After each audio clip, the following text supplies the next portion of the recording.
Hi, everybody. Brad Murray here with Action Coach, meeting with Martin Bapes of Units of Las Vegas. Martin, thank you for being with me today. You're welcome. In general, tell me about your business. What do you guys do? It's really complicated. It's portable storage. So what I tell everyone, to make it real simple, I do the same thing that Pods does, with four major exceptions. One is we're locally owned and operated. So when you call, you don't get a call center. You actually get a hold of myself or my office manager, Nikki. We take, very seriously our ability to add value with customer service and being able to be flexible at a local level, which is why we handle all of our calls personally. Second is our units are the best built in the industry. They hold up to 10,000 pounds by weight, which is about 40 to 50% more than my nearest competitor, although Pods has started making some that are better, but 95% of what they have out in the field holds about half that much. And they're all steel, stainless steel. It's like having a steel vault for your belongings, which is great because if they deliver it to my facility here, it's a vault inside of a vault. So they can be rest assured that their contents are safe and secure and won't be touched by anyone until it shows up at their next destination. The most interesting thing is when people see it, it's actually pretty cool. We use a ground robotic drone to deliver the units, so we're never driving onto their property with heavy equipment. We just roll the unit onto their property and gently set it down with the robot.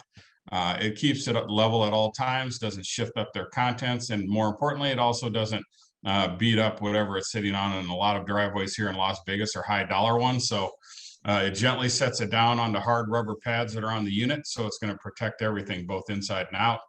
And the last I said on purpose, because typically based on my competitors, at least currently, and I check it every week, I'm less expensive than my competitors. Wow. Better and less expensive. That's a pretty good model. Yep. How do you do that? Just because you get some low overhead? You don't have a lot of No, I do not have low overhead at all. But in order to create brand recognition, you got to do what you got to do. Any type of storage, whether it's fixed storage or my portable storage, it's a high capital investment. You're not going to make money in this game in the first 2 to 3 years. Just not going to happen. So it's a long play game, and it's mathematically proven, whether it's a fixed storage or ours, that over the long, let's just say 20 years, you're going to make a 12 to 20% return on your money. Gotcha. Year over year. Gotcha. If you continue to do it and you're not, a knucklehead. Well, that was a good segue because I was about to ask you, so how long have you been in business? How long have you been operating? 15 months. So I started January of 01. Yeah, 01. Yeah. And actually my first 2 months really didn't count because my website and my pay-per-click advertising didn't work the first month and a half. So I literally had zero revenue the first 2 months in operations, which was a really fun time when you're burning through $30,000 a month. Yikes. Mm-hmm. What drew you to this? What drew you to my brother and I, when I decided to move here, we talked about buying a business existing, but it was in the middle of COVID, and anytime you buy a business, there's a lot of variables to take into account, and some are seen and not seen. And throwing COVID on top of it, we just said, no, that's just way too many unknowns to buy something. Then you're just paying for air. So we decided we're going to start something new. And this franchise model was presented to us through a broker. And I thought it had a nice niche, with the robotic delivery. And everyone here, there's no, basements, there's no attics. Everyone has storage. So it's common that everyone has one or two of them. So I figured, this place is growing at a pretty good clip. I can get a piece of that action and still have, I still have all kinds of competitors in the space, but like I said, we differentiate ourselves because we're the only locally owned ones here and actually care about our customers. So yeah, it works out pretty good. That's a big deal here in Las Vegas. People think this place is huge. It's a small town, really. It's not a massive metropolitan area. So you mentioned COVID a little bit. you kind of came in the middle of it. What sort of challenges did that present, if any, to you? What sort of Other than meeting people virtually, I mean, that's been the only thing which is that I had to do, whether it's through BNI or other functions, in order to I called more people. Now I'll just show up. I don't care. I would have showed up before, but some people are pretty jittery. They believed all the propaganda that was going out there. So now that the war has started and this is mysteriously all vanished, the whole science behind COVID has vanished. It's just nice to put that in the rearview mirror once and for all. For sure. And outside of that, really not a lot, because it's not like I need to have customer interaction when I do a sale.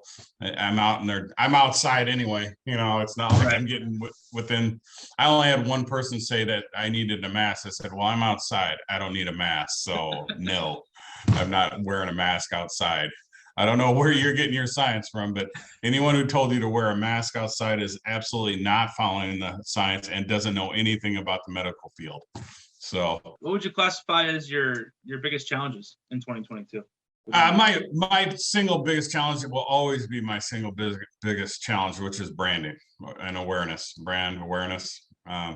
Once they know I'm here, that's game over for the rest of my competitors, because I'm going to crush them. I already got rid of one, but I'll get rid of the rest of them, because they don't have what I have, and they never will.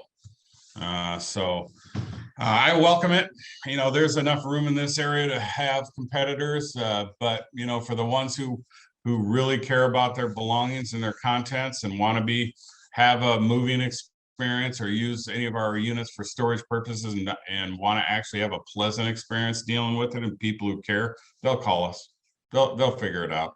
For sure. Yeah. It's especially because you've got a model where you're super competitive price wise. So it's one of those rare situations where you've got a better service and a better product for. And it's market driven. Our prices are definitely market driven. This is kind of a fun question I like to ask. It's been said that I think you're going to love this, actually. It's been said that smart people learn from their mistakes and the wise people learn from the mistakes of others. What mistakes did you make along the way, and how can other entrepreneurs learn from your experience? I would say I was not a patient person when I was younger. If I would have learned anything, is to be more patient and listen more and talk less, from that standpoint. And that would be true with anything, whether it's business or personal relationships. I'm more introspective than I used to be. I also was very abrasive when I was younger. I'm still abrasive, but I'm more tactful about how I do it. Sure. And when I use it. It's proven over time that it's just not very valuable unless it's in dire circumstances.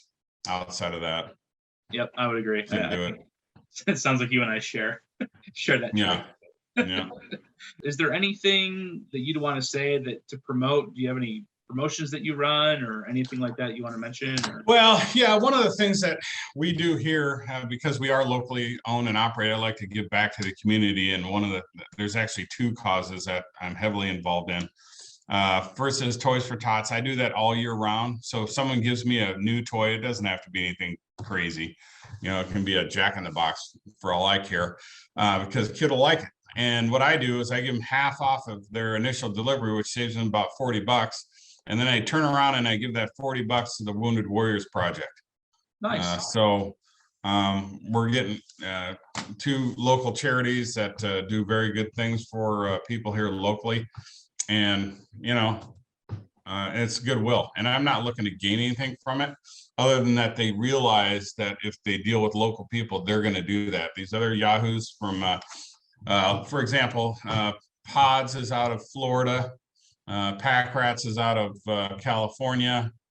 Zippy Shells that used to, they just sold out here. They're now owned by Zippy Shells Inc. And they are owned by a equity firm out of California. So there's really no one in my space now that's local. Right. They may say they're local, but they're really not. Right. Yeah. The location's local, but none of the none of the corporate entity is. Yeah. Right.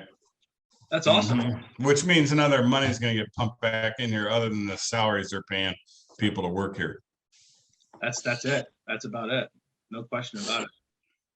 Anything else you just want to kind of throw out there about units? No, I mean, I hope to get to some point to, it run itself, because at some point, it's pretty simple. That's one of the other reasons I did it. One is there's a high capital cost to get into, which gives my business partner, who is a W-2 employee who makes about $10 million a year, a way to write off some income, which he loves. And then he uses that write-off to fund the operating of units. So it's a win-win for both of us. And it's very simple. I mean, there's not a lot of moving parts. Right. It's not complicated. I really don't have any issues with customers. I mean, in restoration, I was constantly fighting fires, figurative ones, with customers, because they think that insurance money is their money. No, it's not their money.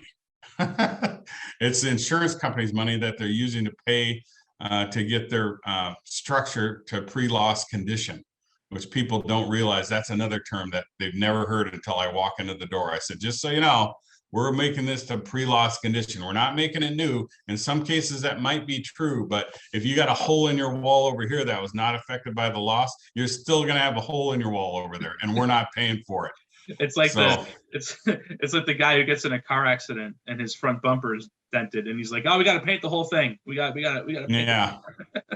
Well, they will if it doesn't match, but most 9 times out of 10 now they use lasers to match it, so the human eye is not going to be able to tell the difference if anyone's good at blending paint. So yeah. I just thought of one other thing. What is the typical customer interaction? Like it's they always have. There's a lot of customers call up who've never done portable storage before, which I say, hey, look, here's the deal. It's like a normal storage place, except we bring the storage to you. Therefore, you don't have to get out of your car. You have to pile it all into a unit, and then come back later and get all this stuff, put it into another pickup, and then take it somewhere else. So you're actually touching it less times, decreasing the chance for damage or something else happening. As well as, especially in a move, that's the most advantageous piece of it.